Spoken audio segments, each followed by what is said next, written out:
शख्सियत के बारे में जिसको देश का जेम्स बॉन्ड भी कहा जाता है। बड़े शांतिकालीन वीरता पुरस्कार कीर्ति चक्र से सम्मानित होने वाले पहले पुलिस अधिकारी ने 6 सालों तक पाकिस्तान स्थित भारतीय उच्चायोग में से 1999 के कंधार विमान हाईजैक में एयर इंडिया की उड़ान IC 814 के यात्रियों की रिहाई के लिए बनाए।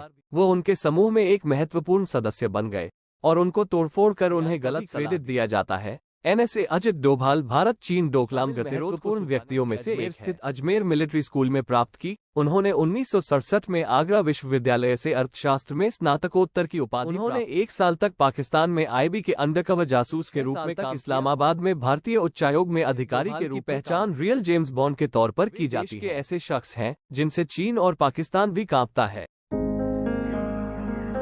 जय श्री राम दोस्तों, कैसे आप? आई होप सारे स्वस्थ होंगे और मस्त होंगे। तो जैसे आपने वीडियो के शुरू में ही देख लिया होगा कि आज हम किस शख्सियत के ऊपर बात करने जा रहे हैं, तो इधर उधर की बातें छोड़ के और सीधा मुद्दे पे आ जाते हैं। जी हाँ, तीसरी बार NSA श्री अजीत डोभाल जी के बारे में। तो देखते हैं इस इंफॉर्मेटिव वीडियो को और जानते हैं श्री अजीत डोभाल जी के बारे में। तो शुरू करते हैं। आज हम बात करेंगे एक ऐसी शख्सियत के बारे में जिसको देश का जेम्स बॉन्ड भी कहा जाता है।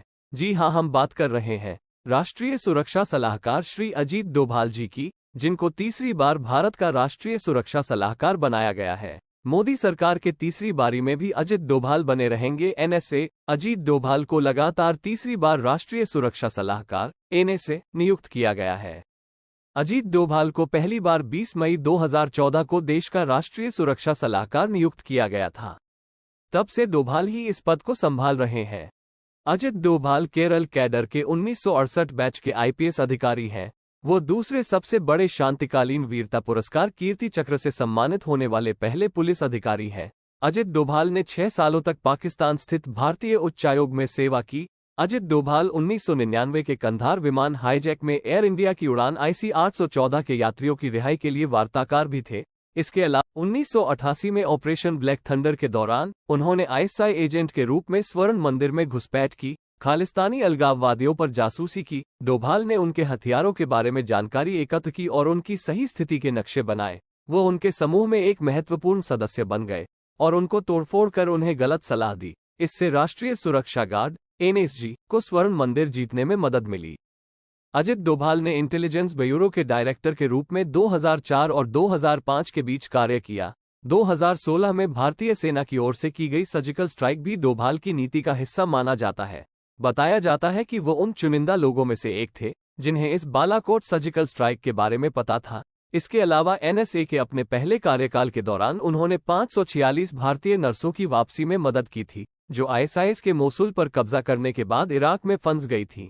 इसके साथ ही अजित डोभाल को म्यांमार से संचालित national socialist council of Nagaland के अलगाववादियों के खिलाफ एक सैन्य अभियान का भी क्रेडिट दिया जाता है। NSA अजित डोभाल भारत चीन डोकलाम गतिरोध को सुझाने में शामिल महत्वपूर्ण व्यक्तियों में से एक है।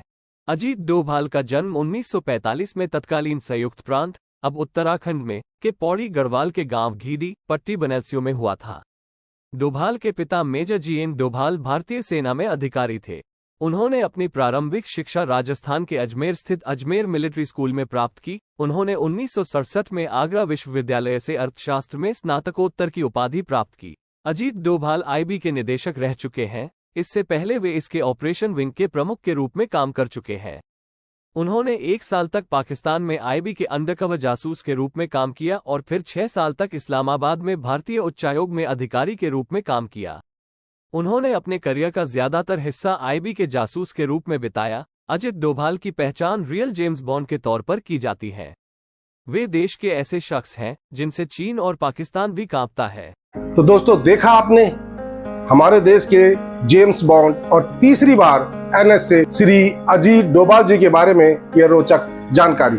आई होप कि आपको ये जानकारी पसंद आई होगी, और अगर पसंद आए तो वीडियो को शेयर कीजिए, लाइक कीजिए, और चैनल पर नहीं है तो सब्सक्राइब कीजिए। मिलता हूं फिर किसी नई वीडियो के साथ, तब तक जय श्री राम।